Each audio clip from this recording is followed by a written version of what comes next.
नमस्कार। कैसे हैं आप लोग? ठीक है? गर्मी काफी है।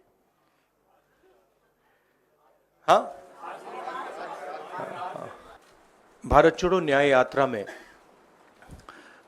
मणिपुर से हम महाराष्ट्र गए और रास्ते में हजारों युवाओं ने कंप्लेन की थी कि हिंदुस्तान में नॉन स्टॉप पेपर लीक होते हैं।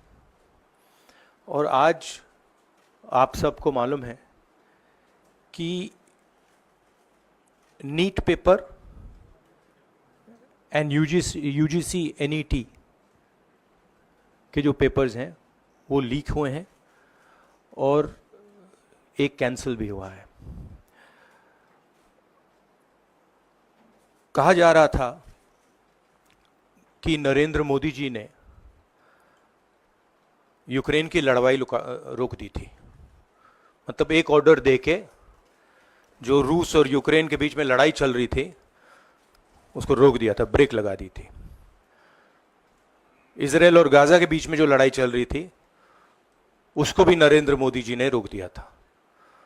मगर किसी ना किसी कारण जो हिंदुस्तान में पेपर लीक हो रहे हैं उसको नरेंद्र मोदी रोक नहीं पा रहे हैं या रोकना नहीं चाहते हैं।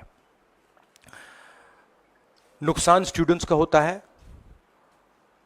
जो हिंदुस्तान के स्टूडेंट्स हैं, मैं जानता हूं कि आप इन एग्जाम्स के लिए महीनों सालों काम करते हो। ये आपका फ्यूचर है और आपके फ्यूचर से खिलवाड़ किया जा रहा है।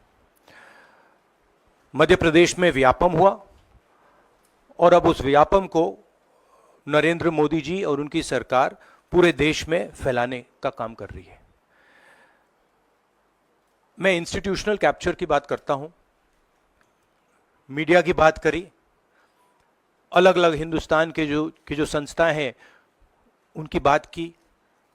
यही एजुकेशन इंस्टीट्यूशंस में हो रहा है। पेपर लीक का कारण है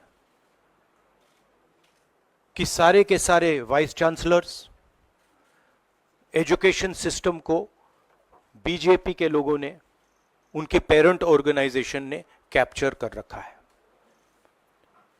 जब तक ये कैप्चर रिवर्स नहीं किया जाएगा तब तक पेपर लीक चलता जाएगा।